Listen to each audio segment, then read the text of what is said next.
Sir ఒకటండి, విజయసాయి రెడ్డి గారా లేదా చంద్రబాబు నాయుడు గారా లేదా పేరు నానియా, ఎవరైనా ఒక ప్రజా జీవితంలో ఉన్న వారి మీద ఎవరైనా విమర్శలు చేసినప్పుడు ఆ విమర్శని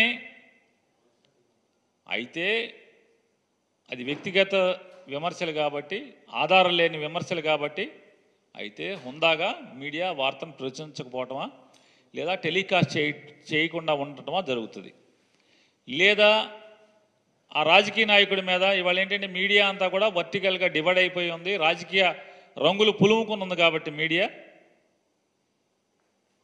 ఆ వార్త పోనీ వేస్తే వార్త వేశారు, ఆడు ఆరోపించాడు, మేము చూపించాము వేసామంటే అర్థం ఉంటుంది. లేదా ఒక స్టోరీ వేసారంటే సర్లే దిగజారి, ఎప్పుడో దిగజారి చచ్చింది కదా మీడియా, సర్లే వేసారే స్టోరీ అనుకోవచ్చు.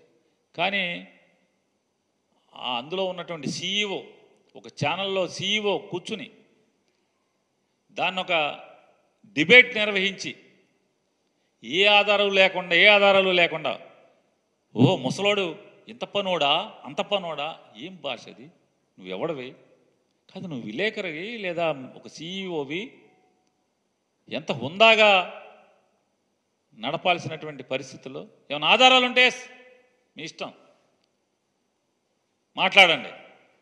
కానీ నిరాధారంగా ఇష్టారాజ్యంగా వ్యక్తిత్వ హననం చేస్తూ, క్యారెక్టర్ అసాసిన్ చేస్తూ, మనిషిని మానసికంగా చంపే ప్రయత్నం, అంటే రాజకీయంగా చంపటాకి దుష్ప్రచారాలు,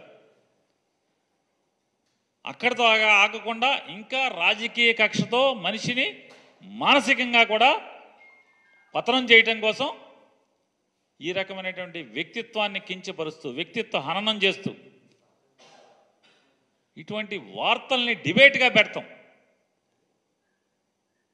మరి ఇది ఎవరికి జరగకూడదు, ఎక్కడ జరగకూడదు. కానీ ఇది దుర్మార్గం కదా. ఇది అంటే అసత్యాలు మాట్లాడుతూ ఎవరో ఒకళ్ళు ప్రెస్ మీట్ పెడితే దాని మీద క్యారెక్టర్ని కిల్ చేస్తూ డిబేట్లు పెట్టడం, దాన్ని కొనసాగింపుగా ఇవాళ మొత్తం అంతా కూడా పార్టీ కార్యకర్తలని, మహిళా కార్యకర్తలతో ఇష్టారాజ్యంగా ఇక అదే పనిగా టీవీలో తిట్టిస్తాం. ఎవరైనా ఇది తగని పని కాదు. మీడియా పేరుతో, మీడియా ముసుగులో ఇంత అసహ్యం చేయటం కూడా ఇక అది మీ విఘ్నతకే వదిలేస్తాను.